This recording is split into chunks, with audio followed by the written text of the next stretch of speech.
नमस्कार। Nagesh Karajgi orchid school के इस चैनल पर आप सभी का स्वागत है।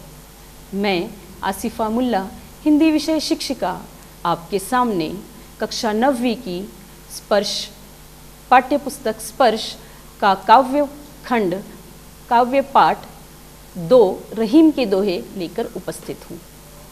तो ये हमारा दूसरा एपिसोड है बच्चों। पहले एपिसोड में हमने देखा था कि रहीम ने हमें कौन कौन से संदेश दिए हैं, जीवन में हमें कैसे करना है, कर्मणीय और अकर्मणीय कैसे करना है, क्या करना है, कैसे जीवन जीना है, उन्होंने हमें बताया था।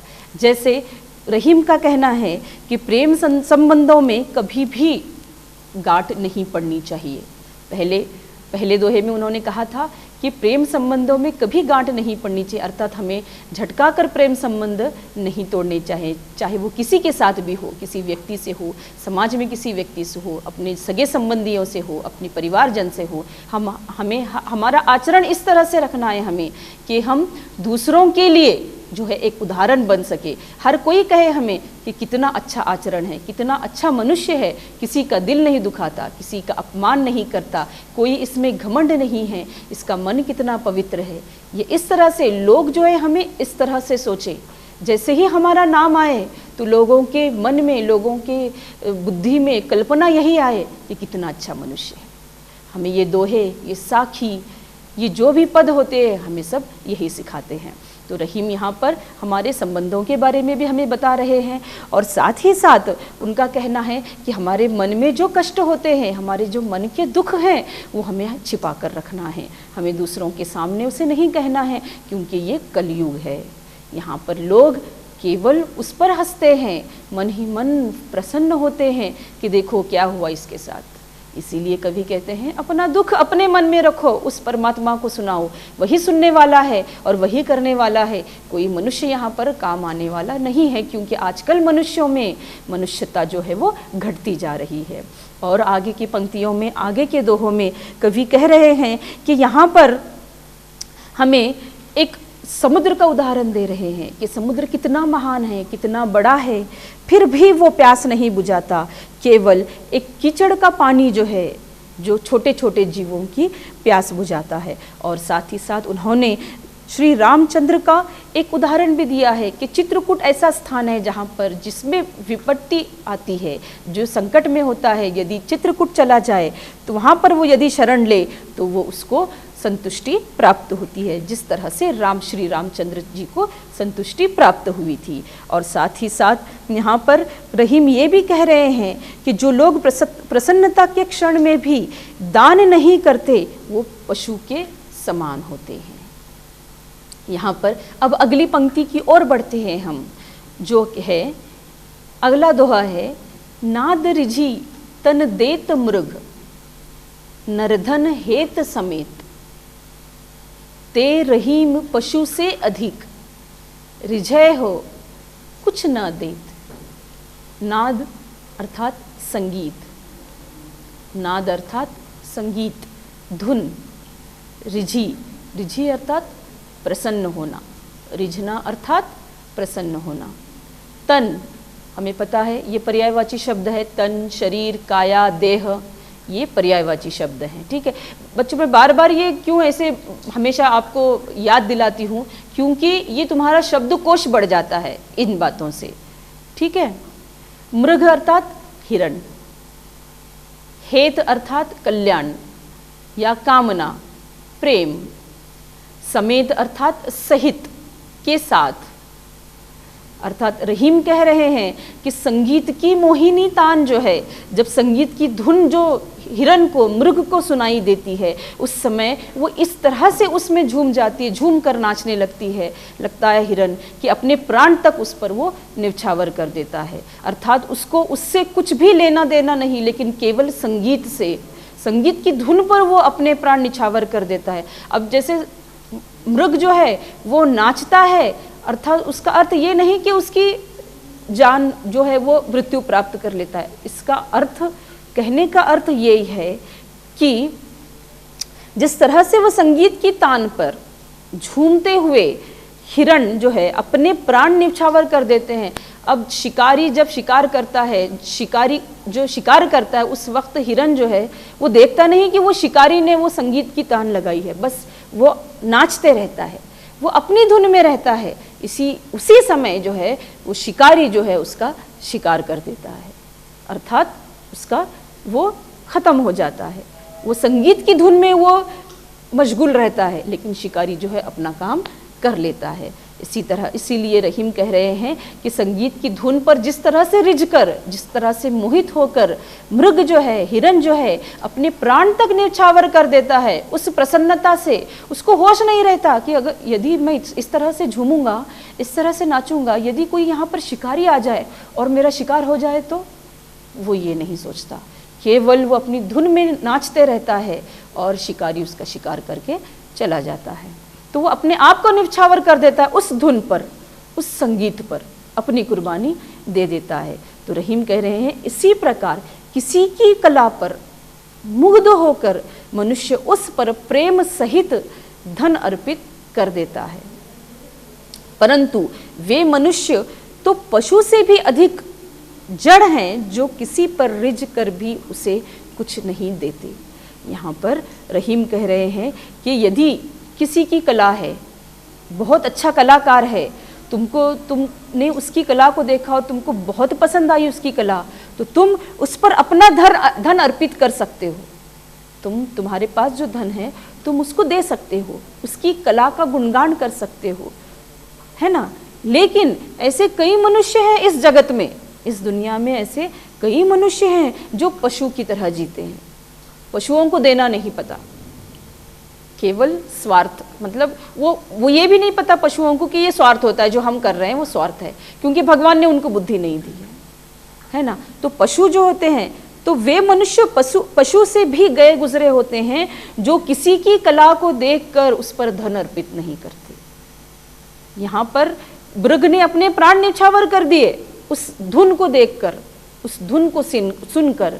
तो हमारा क्या है काम, यदि कोई कलाकार है तो हमारे पास जो धन है तो हम उसकी धन पर उसके काम पर खुश होकर हम उसको धन अर्पित कर सकते हैं। ठीक है बच्चों, समझ में आया। अब हम अगले दोहे की ओर बढ़ते हैं। रहीमन निजमन संपत्ति बिना कऊ न विपत्ति सहाय, बिनु पानी जीव जलज को नहीं रवि सके बचाए। यहाँ पर रहीम जो है इस दोहे में हमें बहुत अच्छी बातें बता रहे हैं। निज अर्थात अपनी, स्वयं की, खुद की। विपत्ति, सभी को पता है विपत्ति अर्थात संकट। सहाय अर्थात सहायक। जलज अर्थात कमल। रवि इसका अर्थ है सूर्य। यहाँ पर रहीम कह रहे हैं कि संकट की स्थिति में मनुष्य की निजी धन दौलत ही उसकी सहायता करती है।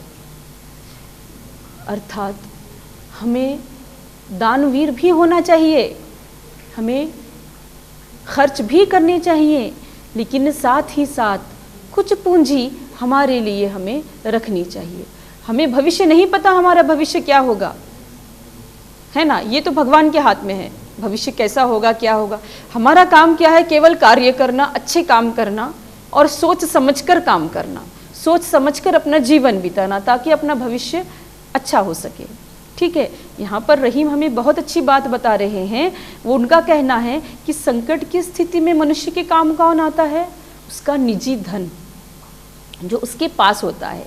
जैसे जितना मैं कमाती हूँ, महीना भर में जितना कमाती हूँ, इसमें से कुछ संपत्ति, कुछ धन, कुछ पैसा मैं क्या करूँगी, थोड़ा सा अपने लिए सुरक्षित रखूँगी, या मेरे परिवार जन के लिए मैं सुरक्षित रखूँगी, ताकि संकट के समय यदि मुझे ज़रूरत पड़ गई, धन की, पैसे की ज़रूरत पड़ गई, तो मुझे ये नहीं समय आना चाहिए कि मैं दूसरे के पास जाकर मैं उस पैसे को मांगूँ। जो मैंने जमा पूंजी रखी है उसी में से मैं उसमें से खर्च करूँ। तो इसमें क्या बताया है रहीम ने कि हमें इतना खर्च भी नहीं करना चाहिए, व्यर्थ खर्च जिसे कहते हैं ना। आजकल लोगों को व्यर्थ खर्च करने की बहुत आदत पड़ गई है। पहले ज़माने में ये सब कुछ नहीं होता था, घूमना फिरना, अच्छे से अच्छे कपड़े पहनना। वो कहते हैं ना, आजकल जो लिविंग स्टैंडर्ड, हाई स्टैंडर्ड, जो लोग इस भ्रम में जी रहे हैं कि अच्छे कपड़े पहनने, महंगे से महंगे ब्रांडेड कपड़े पहनने से ही लोग हमारी इज्जत करेंगे या हमें सम्मान देंगे, हमारे पास यदि बंगला, गाड़ी, पैसा हो तो ही लोग हमें पूछेंगे। लोगों का भ्रम होता है ना। तो इसके नाम पर हमारे खर्च हम कितने कर रहे हैं हमें पता नहीं होता, लेकिन हमें ऐसे नहीं करना चाहिए। हमें केवल हम अच्छा पहन सके, अच्छा खा पी सके, रहने के लिए अच्छी छत हो, इसके अलावा हमें खर्च ज़्यादा नहीं करना चाहिए। ऐसा नहीं कि घूमने इधर उधर जाएं, लाखों से पैसा खर्च कर दें और वही यदि अगले समय कोई संकट आ गया तो उस वक्त, उस समय कौन मदद करेगा, कौन सहायता करेगा।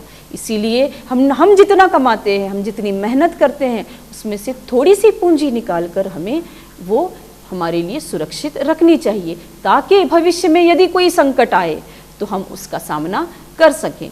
रहीम यही कह रहे हैं कि संकट के समय हमें जो है वो हमारी निजी संपत्ति ही काम आती है, जो हमने जुटाई है, जो हमने सुरक्षित रखी है।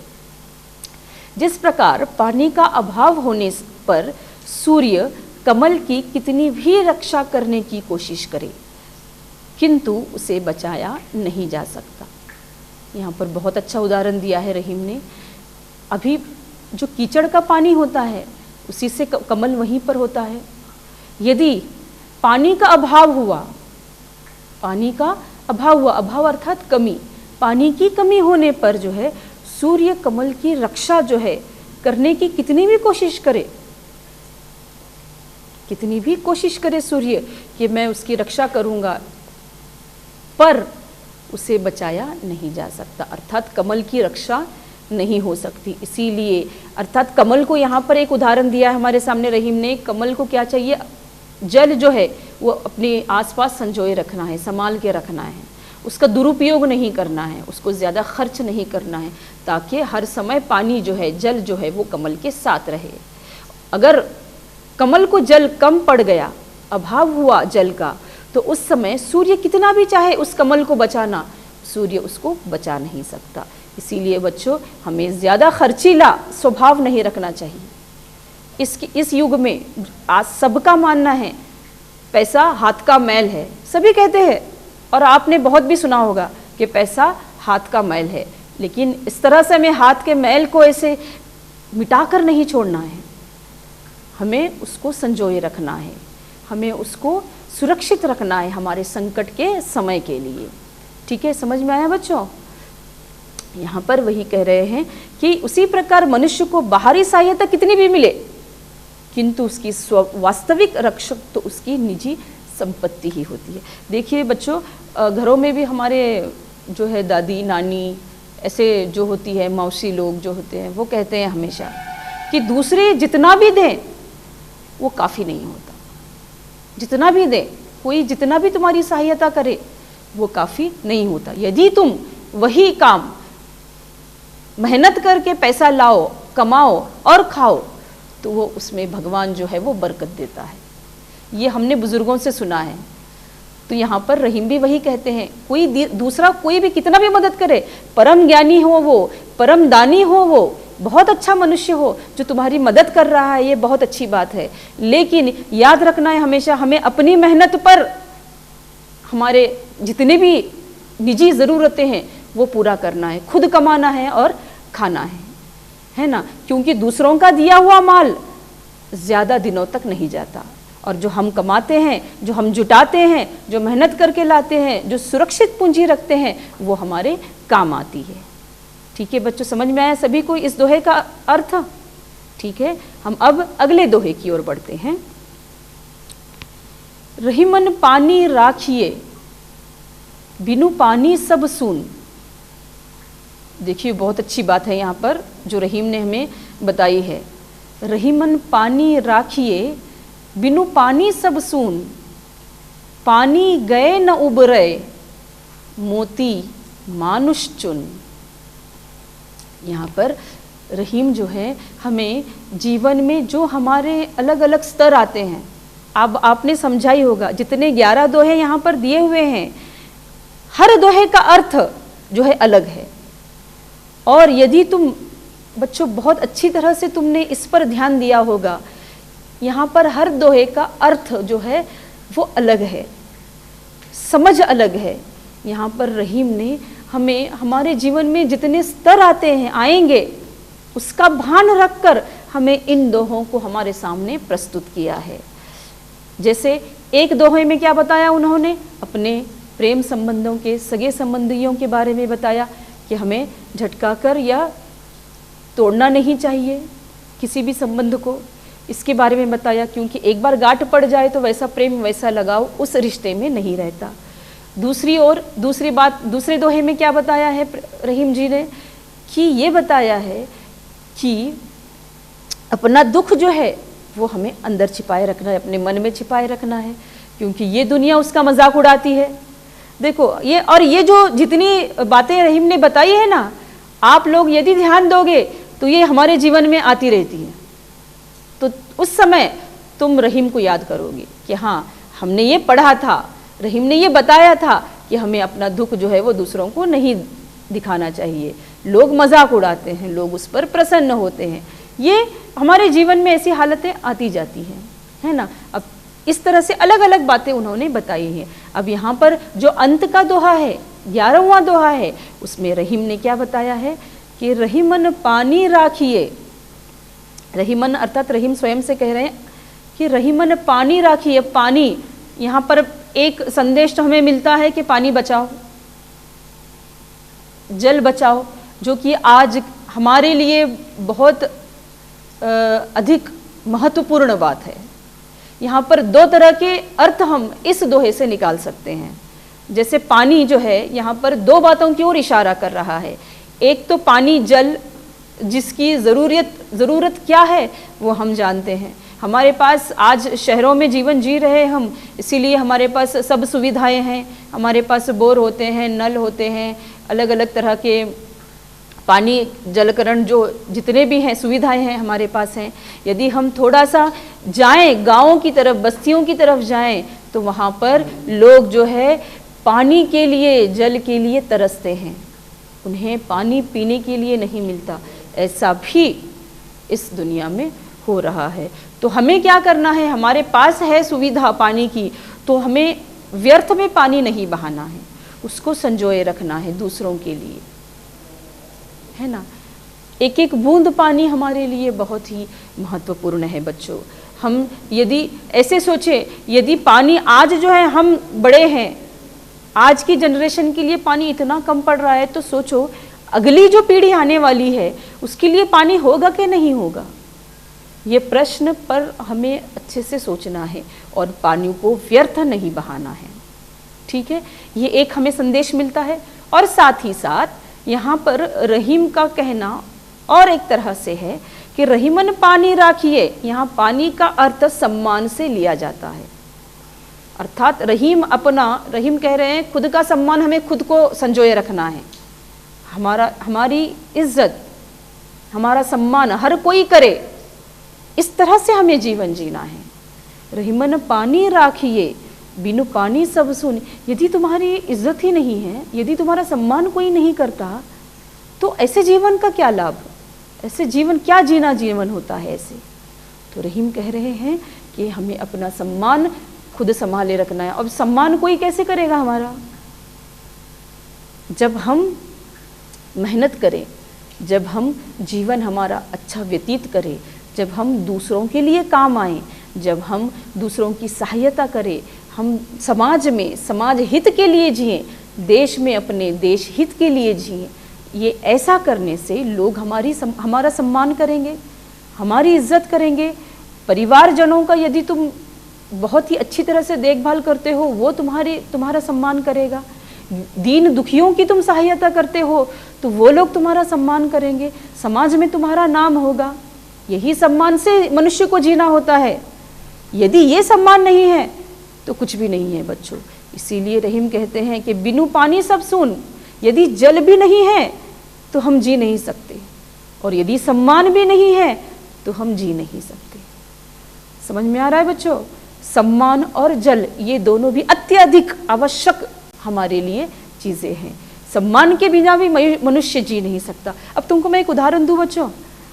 अब देखो, तुम पिक्चर्स देखते हो, पहले पिक्चर्स में ऐसे होता था, शादी का दृश्य है और अचानक जो है वो जो लड़के वाले होते हैं लड़की वालों से डिमांड करते हैं कि हमें इतना इतना धन चाहिए अभी इसी समय। उस समय जो लड़की का पिता होता है वो अपनी पगड़ी उतार कर लड़के के पिता के पैरों पर रख देता है। याद आ रहा है ना, ये दृश्य देखा भी होगा बहुत से बच्चों ने। अब वो पगड़ी उतार कर रखना अर्थात अपना सम्मान, अपनी इज्जत वो उसके पांव पर रखना।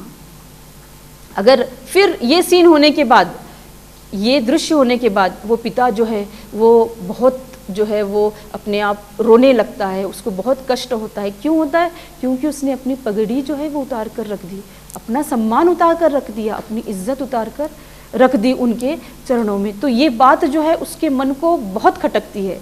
इसीलिए सम्मान इतना ज़रूरी है। मेरे कहने का तात्पर्य है कि सम्मान से जीना इतना ज़रूरी है। हम सम्मान कमाना या इज्जत कमाना ये हमारे हाथों में होता है।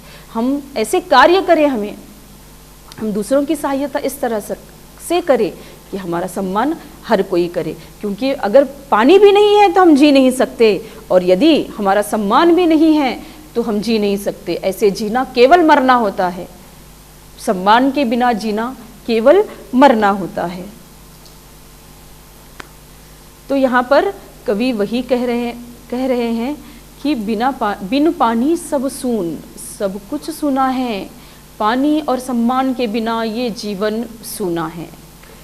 पानी गए न उबरो, पानी गए न उबरो, मोती मानुष चून।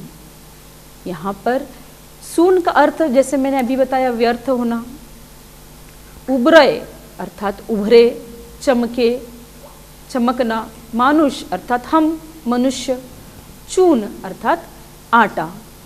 यहाँ पर कवि कह रहे हैं यदि पानी समाप्त हो गया तो न तो मोती का और कोई महत्व रह जाता है और न ही मनुष्य का और न ही चून का अर्थात आटे का। पानी यदि समाप्त हो गया तो हम जी नहीं सकते। यदि हमारा सम्मान पर कोई ठेस पहुंचाता है तो हम जी नहीं सकते। इसीलिए इतना महत्व रखता है पानी और सम्मान, और साथ ही साथ चून, चून अर्थात आटा, है ना। यदि पानी न मिले तो हम आटा किस तरह से गूंदेंगे? बिना पानी के हम आटा गूंद सकते हैं क्या? हम रोटी बनाकर खा सकते हैं क्या? बिल्कुल नहीं। इसीलिए रहीम कह रहे हैं कि मनुष्य को यदि जीना है तो उसको सम्मान भी चाहिए, जीने के लिए पानी भी चाहिए, नहीं तो ये सब आटा व्यर्थ है।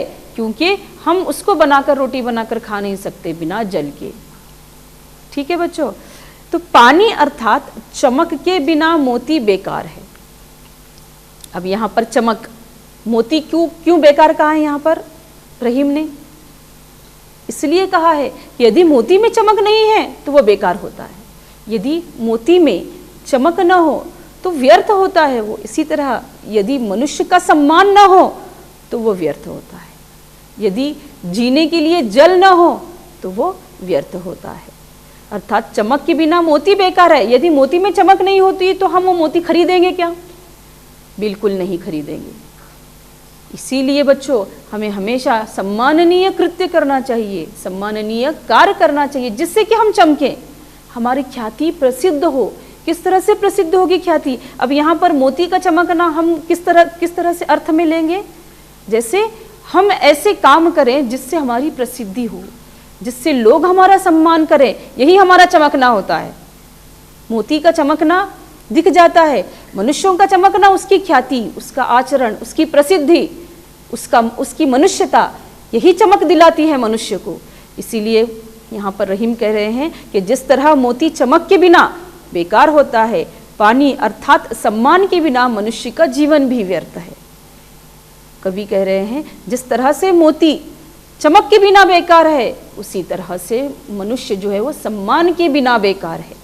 यदि उसका सम्मान नहीं है तो मनुष्य बेकार है। वो जी नहीं सकता। इसीलिए हमें सम्माननीय कार्य हमेशा करते रहना है, हमें अपने आप को चमकाना है, हमें प्रसिद्धि पानी है अच्छे कार्य करके, हमारी कला को लोगों तक पहुंचाना है ताकि लोग हमें जान सके। हमारी जो चमक है, जो भगवान ने हमें विशेषताएं दी हैं, उसको हमें चमकाना है, तो उसका जीवन जो है वो व्यर्थ नहीं होता और लोग जो है उसको अपनी एक अच्छी तरह से प्रसिद्धि जो है वो लोग जो है उसको मानते हैं। और जल के बिना रोटी नहीं बन सकती, जैसे मैंने अभी कहा, उस आटे का क्या उपयोग, यदि हमारे पास जल नहीं है तो रोटी कैसे बनेगी, हम आटा गूंदेंगे कैसे।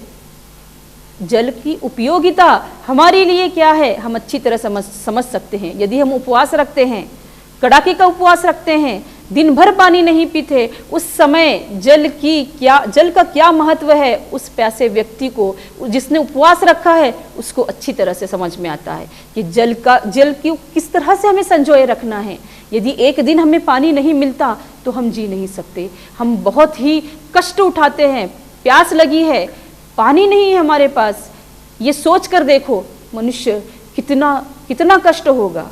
इसीलिए बच्चों, पानी को संजोए रखो अपने लिए, अपनी अगली पीढ़ी के लिए, अगले आने वाले बच्चों के लिए पानी को संजोए रखो, पानी व्यर्थ न बहाओ। उसी तरह से अपना सम्मान भी व्यर्थ न करो, अच्छे कार्य करो, सम्मान प्राप्त करो, ख्याति प्राप्त करो, प्रसिद्धि की ओर जाओ, अपनी कला गुणों को लोगों तक पहुंचाओ और इस तरह से पहुंचाओ कि जैसे ही तुम्हारा नाम ले लोग समझे कि कितना अच्छा मनुष्य है, इतनी कलाकारी उसमें है, कितना प्रसिद्ध है। यही सम्मान हमारे मरणोपरांत हमें काम आता है। लोग हमें याद करते हैं हमेशा कि कितना अच्छा व्यक्ति था, कितना परोपकारी है, कितना कलाकार था। इस तरह से हमें लोग याद करें, हमारा सम्मान करें। हम यदि कहीं से गुजर रहे हों, हमारी धन संपत्ति को देखकर लोग हमें इज्जत करने के लिए न उठें, हमारी अच्छाई को देखकर लोग हमें इज्जत करें, हमारे अच्छे कर्मों को देखकर हमें लोग मन से इज्जत करें, हमें सम्मान दें, हमें ऐसा बनना है। ठीक है। इसी तरह से रहीम कह रहे हैं कि जिस तरह से जल के बिना जो है वो रोटी नहीं बनती, इसीलिए जो है वो हमें इस तरह से अपना जीवन व्यतीत करना है कि हम जो हैं वो हमेशा इस लोगों में जो है चर्चित रहें, अच्छे कामों के लिए चर्चित रहें। इसलिए आटा, जिस तरह से आटा बेकार होता है बिना पानी के, उसी तरह से फिर हमारा जीवन भी बेकार हो जाएगा। हमें जीवन अच्छे से जीना है, हमें जीवन अच्छे कार्य कर कर जीना है। इसीलिए बच्चों, हम हमेशा याद रखो, सच्चाई पर चलो, अच्छाई पर चलो, सच्चे रहो, झूठ न बोलो, धोखा न दो, अपने ईर्ष्या न करो। सबसे पहले अपने मन को पवित्र रखो, ईर्ष्या न करो किसी से। कोई आगे बढ़ रहा है तो ये प्रयास करो कि तुम भी आगे बढ़ो, ये प्रयास मत करो कि तुम उसकी टांग खींचो, तुम उसको नीचे गिराओ, अवनति की ओर ले जाओ। ये सभी जितनी बुरी बातें हैं अपने मन से निकाल बाहर करो, ये काम आने वाली नहीं है। हमें केवल दुनिया का जीवन ही नहीं जीना है, एक और जीवन ऊपर है जो भगवान हमें देता है। और वो कब देता है, अच्छा है या बुरा, उसका भी वो न्याय जब करता है तो हमें उस कर्म यहाँ पर जो होते हैं हमारे, उस पर वो न्याय होता है। यदि हमने अच्छे कर्म किए तो ऊपर वाले के पास जाने के बाद भी हमें अच्छा जीवन मिलता है। यदि हमने बुरे कर्म किए तो वहाँ पर हमें नरक ही मिलेगा। हम ज्ञान प्राप्त कर रहे हैं बच्चों, समझो, सोचो और अपना जीवन में, अपने भविष्य में हर कदम पर सोच समझकर अपना कदम आगे बढ़ाओ। ठीक है बच्चों, हमने रहीम की दोहे, जो कि 2 एपिसोड में ये पूरा हो चुका है, ये दोनों एपिसोड में मैंने जितना भी स्पष्टीकरण दिया है, मैं आशा करती हूँ कि आपको अच्छी तरह से समझ में आया होगा। और मैं ये भी आशा करती हूँ कि मैंने जितनी बातें बताई हैं वो तुम अपने जीवन में उसको उतार लोगे। ठीक है ना बच्चों। अब हम अगले पार्ट के लिए अगले एपिसोड की प्रतीक्षा करते हैं। ठीक है, आज के लिए इतना ही। धन्यवाद।